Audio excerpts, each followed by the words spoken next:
बाल गोविंद बंधे खड़े हैं उखल से।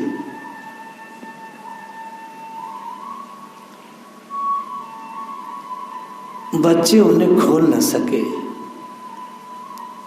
सब बच्चे ठाकुर जी के आसपास गोल घेरे में बैठ गए और छोटे छोटे बच्चे श्री कृष्ण के ही उम्र के, वही 3-4 वर्ष के बच्चे आपस में सोचने लगे। सब बालक आपस में कह रहे हैं, लाला हमको बहुत दुख है, हमसे ये गांठ खुली ना, मैया ने पता ना कहते बांधी है, और तुम्हारा हाथ पीछे पहुंचता नहीं। अब बताओ कृष्ण ये खुले तो खुले कैसे? सारे बालक असहाय से हैं। मैया तो थी नहीं, इसलिए भगवान ने इधर उधर देखना शुरू किया, ताकना शुरू किया, कोई उपाय ढूंढे ना, किसी चीज को जैसे कोई ढूंढ रहा हो। उनकी दृष्टि वृक्षों की ओर गई, मानो वे वृक्ष यहां पर तपस्या की भांति खड़े थे, जिन्हें मालूम ही नहीं कितने युग बीत गए खड़े खड़े। भगवान का ध्यान उनकी ओर गया। तब एक बात ध्यान में आई, बच्चों से ठाकुर जी सलाह मांगी। अरे मनसुखा, अरे धनसुखा, भैया श्री दामा, तुम लोगों की कहाँ राय है, क्या किया जाए? एक काम करो। मनसुखा बोला, भैया तू बोल दे, पर तू खुल जा, तू ना खुलो तो भैया हमारा तो जीवन खत्म है गो। भैया तुम एक काम करो, देखो मैं धीरे धीरे आगे आगे चल रहा हूं, ठीक है, और उखल मेरे पीछे पीछे जाए, और मैं जाकर उन 2 पेड़ों के बीच में जरा सी जगह है तो मैं चट से कूद जाऊं तो उखल अटक जाए वो, और हम झटका देंगे, तुम भी थोड़ा जोर लगाइयो तो भैया निश्चित जे रस्सी टूट जाएगी। बच्चों ने कहा, भैया उपाय तो तेरे बहुत ठीक है। फिर चलने का प्रयास करने लगे और उखल हिले ही ना। भैया जे उखल तो हिल ना रहे, ये उखल तो हिलता ही नहीं। बच्चों ने कहा, क्या करे कन्हैया तू ही बता। तब उन्होंने कहा, पीछे से तुम जरा सा इसको ढेलो और आगे आगे मैं खींचता हूं, एक साथ जब यहाँ पर हम बल लगाएंगे तो भैया मोको पक्को विश्वास है तुम सब मित्रों की कृपा से मैं याते मुक्त हो जाऊंगा। बच्चों ने कहा, ठीक है कन्हैया, जैसा तू कह रहे हो वैसे ही करेंगे, लेकिन भैया यदि मैया बीच में आ गई तो क्या करेंगे, वह तो बहुत कूटेगी। फिर बोले, अरे भैया कोई बात ना, तेरे खातिर हम आप कुट भी लेंगे। इन ग्वालियों का कितना भगवान से प्रेम है, कहते तुम्हारे कारण हम पिट भी लेंगे। भगवान ने आश्वस्त किया, मैया काम पर लगी है, वो आएगी नहीं, और यदि आई तो तुम लोग भाग जाना भैया, मैया तुम लोगों को पकड़ ही ना पाएगी, वो तो मुंह को ही डांटेगी। बच्चों ने कहा, ये बात तो सही है भैया। बच्चे धीरे धीरे ढेलने लगे, ये आगे आगे बढ़ने लगे। अब यह क्या, आगे बढ़ने वाले इनके सर्वेश्वर तत्व को थोड़ी देर के लिए छोड़ दीजिए। यह आगे बढ़े इसलिए कि वृक्षों के समीप जाए तो उसमें उखल को अटका दे, झटका दे तो बंधन खुल जाए। सर्वथा माधुर्य भाव है, शक्ति का कहीं लेश नहीं है। जब ये रेंगते हुए वृक्षों के समीप पहुंचे तो वृक्षों के प्रकंपन हुआ, उनके स्कंद शाखाएं पत्र सब चंचल उठे, हिलने लगे। ये एक अलग अलग भाव है। नल कुबेर मणिग्रीव जो वृक्ष बने हुए हैं, उनके मन में ये नहीं आया कि अपना बंधन खोलने के लिए आ रहे हैं। यह माधुर्य भाव तो सखाओं के मन में आ सकता है। ये बात उन ब्रज गोपों के मन में है, उन भगवान के सखाओं के मन में है कि इसने पेड़ का आश्रय लिया है हमारे लाला ने, और पेड़ के आश्रय से ये बंधन खोलेगा। लेकिन ये भाव उन वृक्षों के दिल में नहीं है। भगवान के मित्रों के मन में ये बात है, देखो भैया कितना होशियार हो गया जे कन्हैया, याने बंधन खोलने के लिए ऊखल को जाकर वहां अटका दिया। यह मैया के मन में अनुभूति हो सकती है, और अनुभूति होगी भी, सखाओं के मन में भी यही अनुभूति है। अपने बंधन को छुड़ाने के लिए श्री कृष्ण यहाँ पर आए हैं, लेकिन वृक्षों के मन में ये कल्पना भी नहीं है। वृक्ष विचार करते हैं कि गुरुदेव नारद जी ने जो कहा था, परमात्मा श्री कृष्ण आज उसी को पूरा कर रहे हैं। क्रिया एक है लेकिन भाव दो एक साथ चल रहे हैं।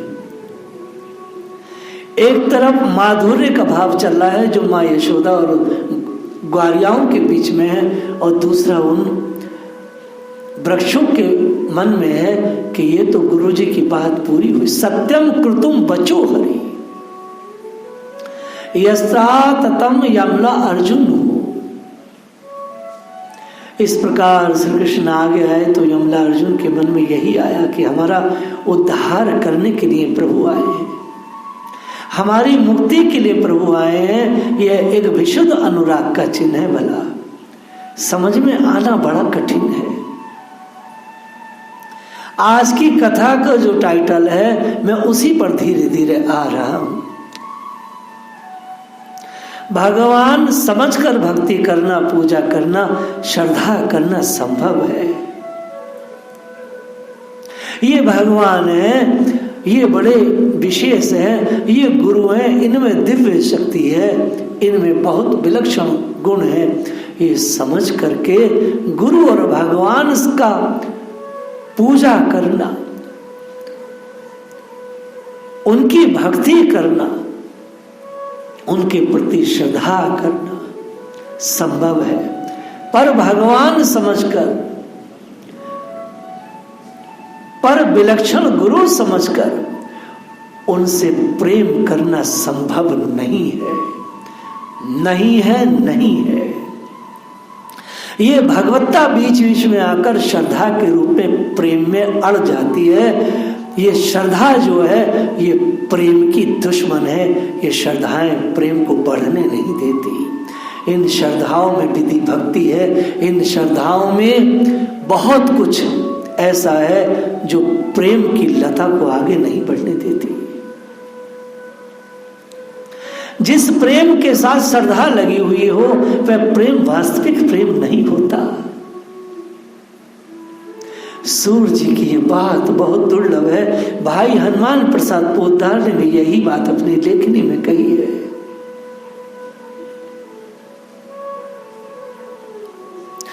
दृष्ट रोमा धनंजय, भगवान ने गीता जी के 11वें अध्याय के 44वें श्लोक में यही कहा, दृष्ट रोमा धनंजय। इसका अर्थ यह नहीं है कि श्रद्धा की आवश्यकता नहीं है। भगवान ने गीता जी में यह भी कहा, श्रद्धावान लभते ज्ञान। लेकिन हमारे जैसे तुच्छ लोग प्रेम के अधिकारी नहीं, प्रेम उपासना कुछ सोच भी नहीं सकते। इसलिए हमारे जैसे लोगों के लिए कहा जाता है श्रद्धावान लभते ज्ञानम। भैया श्रद्धा से पूजा करो, भैया श्रद्धा से पाठ करो, भैया श्रद्धा से मनाओ, श्रद्धा से पूजा करनी चाहिए। लेकिन ये जो नंद है, ये जो यशोदा है, ये जो ब्रज की महिषियां हैं, गोप रमणियां हैं, ब्रज के सखा हैं, ये लोग भगवान को श्रद्धा नहीं करते हैं। ये लोग परमात्मा की भक्ति नहीं करते हैं। कैसे हाथ में छड़ी लेकर डांटने आवे मैया, ये श्रद्धा का विषय नहीं है। स्वयं भगवान लीला करते हैं। इसलिए जो हमारे जैसे जो लोग हैं पूजा करने वाले, भगवान की मूर्ति पूजने वाले, तो ऐसा मान लेते हैं कि ये भाव के भूखे हैं, पूजा बिगड़ जाएगी, भाव पक्का रखो। पूरा पक्का रखो। पूरा खाने को नहीं देते क्योंकि इनको क्या खाने को दे, ये तो तृप्त है और खाने को नहीं चाहिए इन्हें, बस इनके सामने पूजा कर लो। पत्रम पुष्पम फलम तोयम, बस इतनी सी बात है।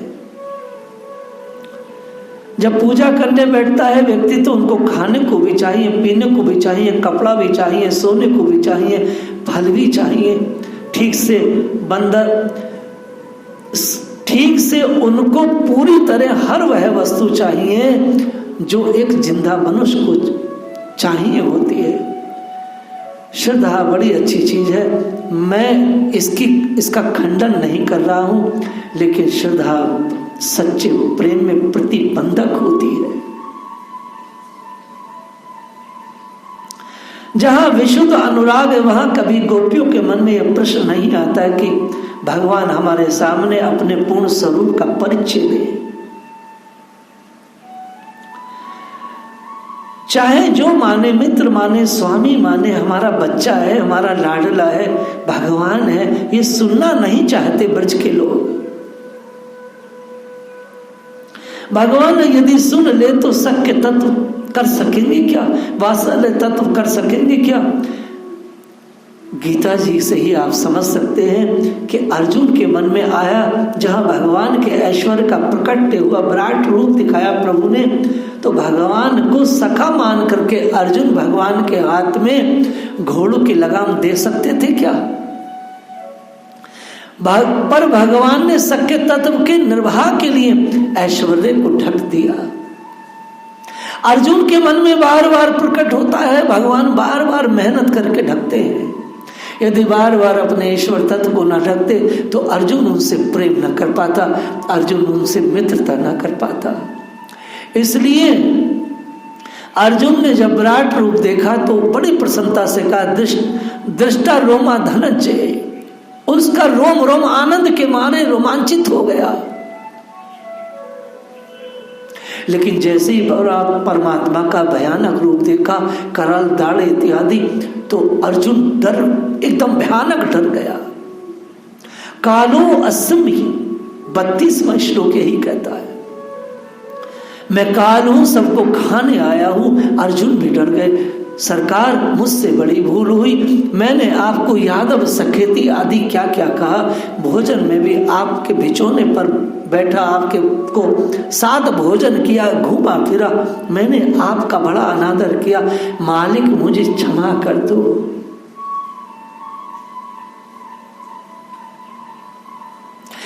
जैसे पुत्र को उसकी मां क्षमा करती, पिता अपने पुत्र को करता है, पतिव्रता स्त्री को अब पति क्षमा करता है, हे मालिक माते मिथा माम विमोड़ो भावो। भगवान ने कहा तू दुख मत कर, मैं तेरा शुद्ध मित्र हूं, तुम मुझसे ऐसी बातें मत कर। और परमात्मा ने अर्जुन जी की उस मति को भंग कर दिया और फिर पुनः अपने ऐश्वर्य को ढक लिया। मैं लाखों बार कह चुका, मैं बार बार कहता हूं, श्रद्धाएं बनती बिगड़ती रहती हैं, लेकिन प्रेम हुआ तो बस हो गया। हमारे जैसे साधारण तुच्छ लोग प्रेम तो कर नहीं सकते, हम प्रेम तो अपने से करते, अपने बीवी बच्चों से करते हैं, तो कहना पड़ता है महात्माओं से, भैया श्रद्धा रखो।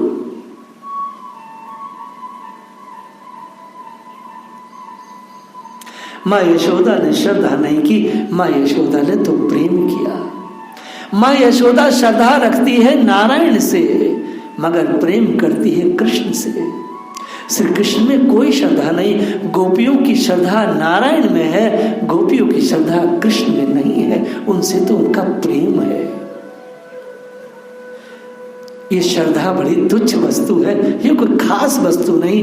बड़ी श्रद्धावान आदमी है, बड़े श्रद्धावान भक्त है, अरे खाक है, क्योंकि प्रेम की औकात नहीं है इसलिए श्रद्धावान है। निकुंज लीला की एक बात बड़ी सुंदर है, मैंने पहले भी कही है,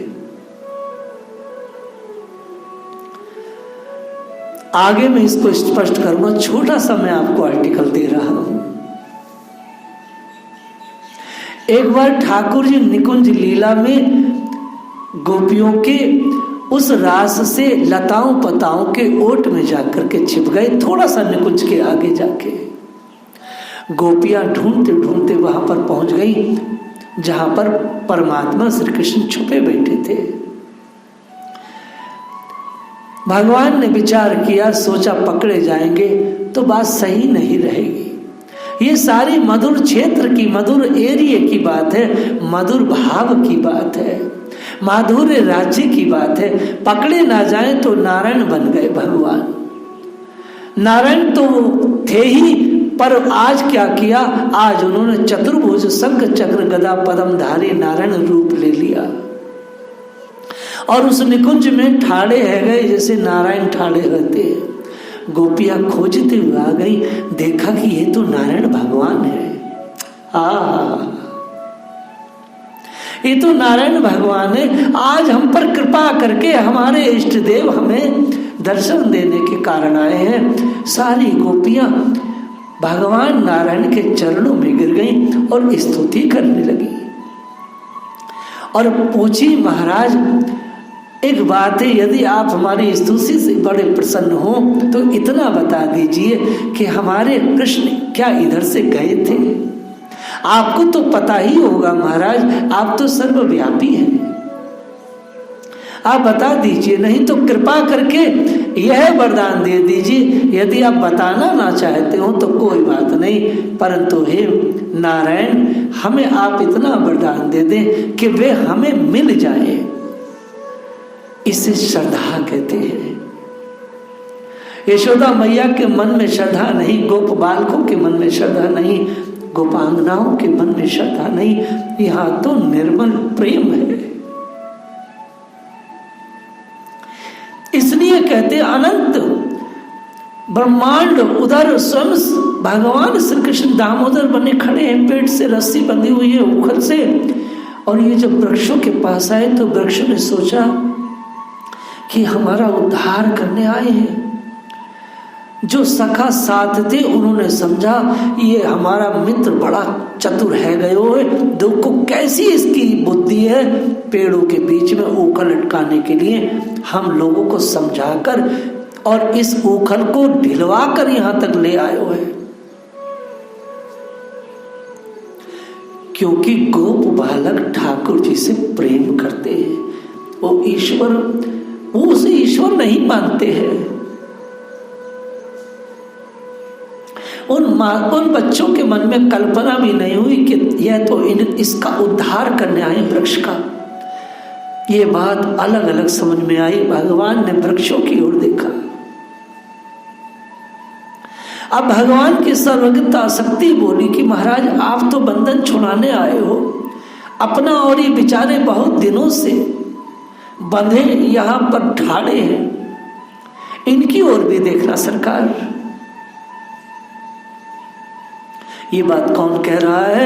ये बात परमात्मा की सर्वज्ञता शक्ति कह रही है, जो सर्वज्ञ शक्ति है, जो भगवान से जुदा एकदम अलग खड़ी है। क्योंकि सर्वज्ञ शक्ति यदि शरीर में रहेगी तो परमात्मा फिर माधुर्य राज्य से निकल जाएंगे। सो प्रभु ने अपने शरीर से सब शक्तियों को अलग अलग कर रखा है, लेकिन वो समय समय पर ठाकुर जी को सचेत करती है।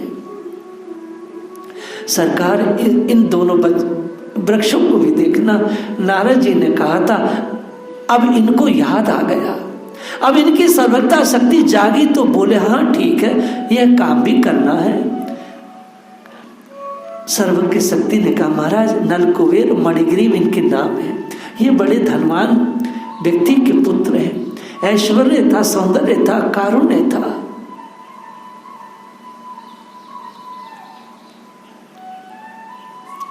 शास्त्रों में कहा गया, हितोपदेश प्रस्ताविका ग्रंथ में कहा गया है, यौवनम धन संपत्ति प्रभुत्व विवेकता किम यत्र चतुष्टि हम।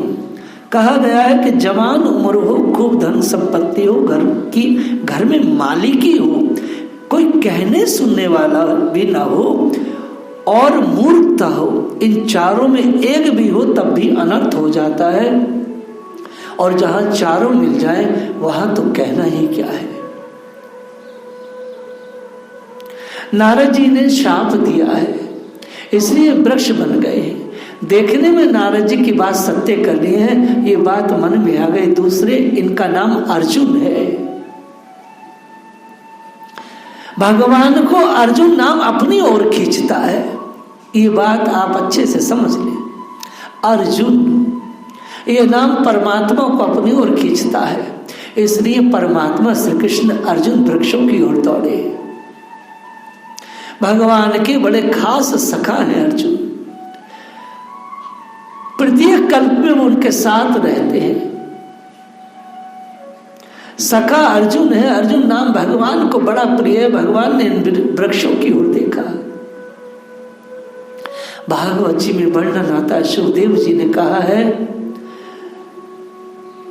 कि मणिग्रीव और नल कुबेर, ये कुबेर के पुत्र हैं राजा, और इनकी कथा बड़ी अलग है। महाराज परीक्षित के मन में आया,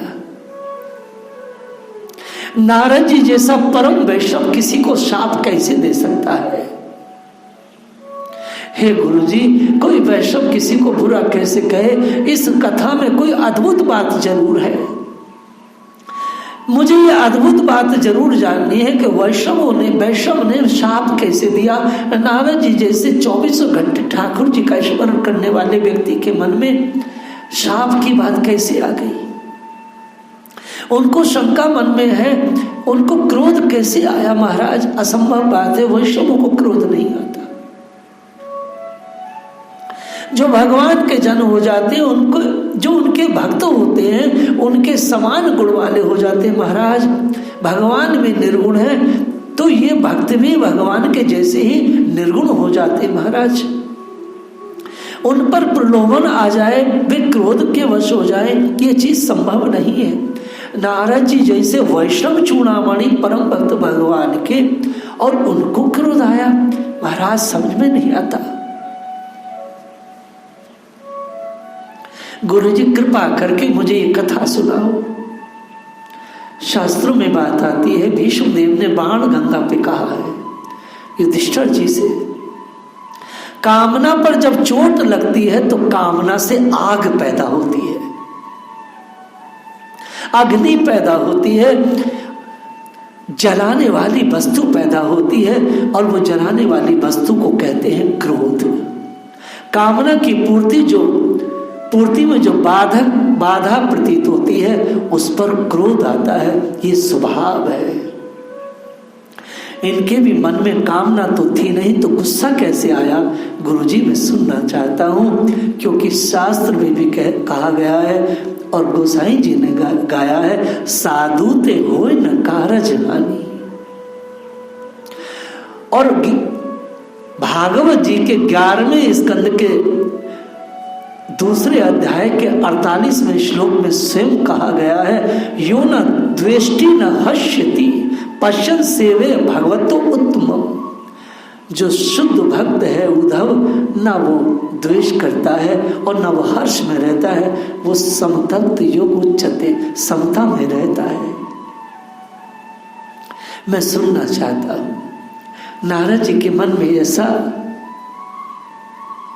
ऐसा क्रोध क्यों आ गया कि उन्होंने शाप दिया? ये कथा बड़ी मधुर है। हम लोग दामोदर लीला को कितने दिन से सुन रहे हैं। आगे की लीला को हम लोग कल स्मरण करेंगे। जय श्री राधे।